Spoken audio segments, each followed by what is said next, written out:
দিয়া নাই, মই লৈছোঁ সাময়িক বিশ্ৰাম। আজি মই চিফ ছেক্ৰেটাৰী ৰণ্টু পানী ফুকন, আমাৰ সভাপতি হেমন্ত বৰা আৰু অলপ আগতে মই হৰ গগৈৰ লগত লগ হৈছিলোঁ, আমাৰ সাংগঠনিক সচিব।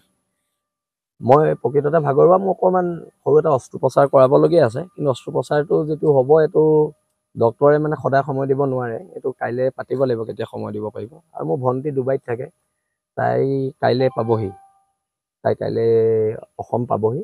তাইক লৈ অকণমান, তাইক লৈ মাক লৈ বৰমাক লৈ বাইদেউক লৈ মানুহজনীক লৈ অকণমান আমি ফুৰিবলৈ যাম। আৰু সেইকাৰণে অলপ মোক এটা বিশ্ৰামৰ প্ৰয়োজন হৈছিলে। মইতো যোৱা এবছৰৰ পৰা কৈ আছিলোঁ যে মোক এটা বিশ্ৰামৰ প্ৰয়োজনীয়তা আছে, আৰু এইটোক লৈও যে ৰাজনীতি হ'ব ভবা নাই। বীৰ লাচিত কোনোবাই দুভাগ কৰিম বুলি ভাবিছে নেকি? কোনোবাই প্ৰেম পত্ৰ লিখিব আৰু তাৰপিছত বীৰ লাচিত দুভাগ হৈ যাব। আমাৰ মুখ্য সচিবক তয়কে পত্ৰ লিখিব, বীৰ লাচিত দুভাগ তিনিভাগ হৈ যাব। কোনোবাই এনেই ভাবিছে নি বাৰু? এতিয়া শুনক, ৰাজনীতি সদায় মূল্যবোধ হ'ব লাগে। এতিয়া মই কৈ দিব পাৰোঁ এখন চিঠি কোনজন ৰিপৰ্টাৰে ভাইৰেল কৰিছে, কিন্তু তেওঁ মোক ককাইদেউ স্বৰূপ, মই তেওঁক নিজৰ বিশ্বাসত দিছিলোঁ। এইটো একচুৱেলি আমাৰ কেন্দ্ৰীয় সমিতি, আমাৰ গ্ৰুপৰ এইটো এখন ফটো আছিলে, মই তেখেতক বিশ্বাসত দিছিলোঁ এই চিঠিখন। তেওঁলোকে বিশ্বাসবোৰ ভাঙি নিকৃষ্ট ৰাজনীতি কৰিছে, আৰু এই নিকৃষ্ট ৰাজনীতিৰ মাজত শৃংখল চলিহা আৰু ৰণ্টু পানী ফুকন, হৰ গগৈ, হেমন্ত বৰা নাই। আমি মূল্যবোধৰ কথা বতৰাত বিশ্বাসী, আৰু বীৰ লাচিত সত্তাটো কোনোবাই দুভাগ কৰিব পাৰিব নি? চৰকাৰী যন্ত্ৰই নোৱাৰিলে কোনোবাই চিঠি লিখি দুভাগ কৰিব পাৰিব নি? মই সকলোকে ধন্যবাদ জনাইছোঁ মোক বিশ্ৰাম দিয়াৰ বাবে। আচলতে মইতো অব্যাহতি দিব কৈছিলোঁ, আমাৰতো মুখ্য সচিবে অব্যাহতি লৈছিলে এবাৰ 3 মাহৰ কাৰণে। মই একচুৱেলি তেওঁলোকে মোক অব্যাহতি নিদিলে, কাৰণ এতিয়া সাময়িক পৰিৱেশ পৰিস্থিতি অলপ বেলেগ। এই সাময়িক পৰিৱেশ পৰিস্থিতিত যিকোনো ধৰণৰ জাতিৰ বিপদ হ'ব পাৰে, আৰু বিপদৰ সময়ত মোক প্ৰয়োজনীয়তা হ'ব পাৰে, মোৰ প্ৰয়োজনীয়তা, তেতিয়া মই ওলাই আহিম। আৰু এতিয়া যিখন যুদ্ধ আমাৰ বাংলাদেশৰ বিৰুদ্ধে যিখন সংগ্ৰাম, এই সংগ্ৰামখন আমাৰ সৈনিকসকলে চলাই যাব। আজি তদুপৰি আজি আমগুৰিতো বহুত আমাৰ সৈনিক যোগদান কৰিছে, আৰু মই প্ৰায় 1 মাহ নহ'লেও 10-15 দিনলৈ মই অলপ অৰুণাচল ফালে ফুৰিব যাম।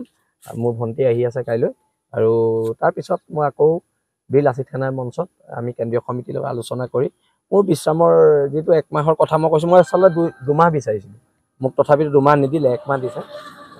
হ'ব, পৰৱৰ্তী পৰ্যায়ত দেখা যাব, কিন্তু আমাৰ এই সত্তাটোক কোনো ভাঙিব নোৱাৰে। মোৰ হাঁহি উঠিছে আৰু পুতৌ জন্মিছে তেওঁলোকলৈ। দিয়া নাই, মই লৈছোঁ সাময়িক বিশ্ৰাম।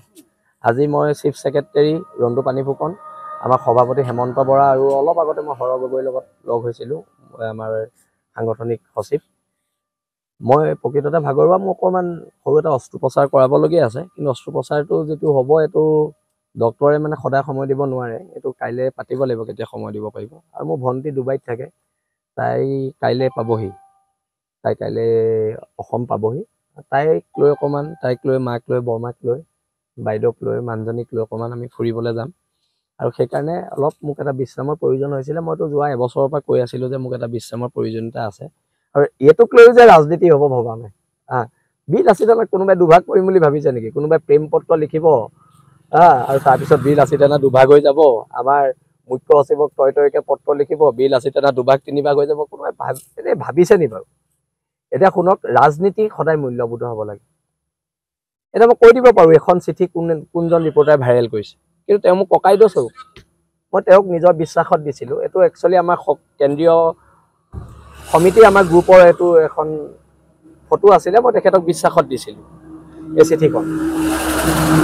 তেওঁলোকে বিশ্বাসবোৰ ভাঙি নিকৃষ্ট ৰাজনীতি কৰিছে, আৰু এই নিকৃষ্ট ৰাজনীতিৰ মাজত শৃংখল চলিহা আৰু ৰণ্টু পানী ফুকন, হৰ গগৈ, হেমন্ত বৰা নাই। আমি মূল্যবোধৰ কথা বতৰাত বিশ্বাসী, আৰু বীৰ লাচিত সত্তাটো কোনোবাই দুভাগ কৰিব পাৰিব নি? চৰকাৰী যন্ত্ৰই নোৱাৰিলে কোনোবাই চিঠি লিখি দুভাগ কৰিব পাৰিব নি? মই সকলোকে ধন্যবাদ জনাইছোঁ মোক বিশ্ৰাম দিয়াৰ বাবে। আচলতে মইতো অব্যাহতি দিব কৈছিলোঁ, আমাৰতো মুখ্য সচিবে অব্যাহতি লৈছিলে এবাৰ 3 মাহৰ কাৰণে।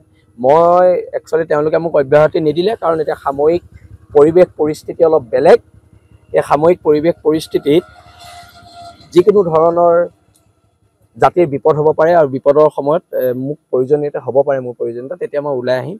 আৰু এতিয়া যিখন যুদ্ধ আমাৰ বাংলাদেশৰ বিৰুদ্ধে যিখন সংগ্ৰাম, এই সংগ্ৰামখন আমাৰ সৈনিকসকলে চলাই যাব। আজি তদুপৰি আজি আমগুৰিতো বহুত আমাৰ সৈনিক যোগদান কৰিছে, আৰু মই প্ৰায় 1 মাহ নহ'লেও 10-15 দিনলৈ মই অলপ অৰুণাচল ফালে ফুৰিব যাম।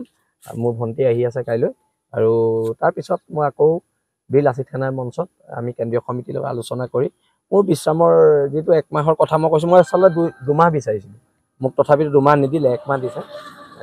হ'ব, পৰৱৰ্তী পৰ্যায়ত দেখা যাব, কিন্তু আমাৰ এই সত্তাটো কোনো ভাঙিব নোৱাৰে। মোৰ হাঁহি উঠিছে আৰু পুতৌ জন্মিছে তেওঁলোকলৈ।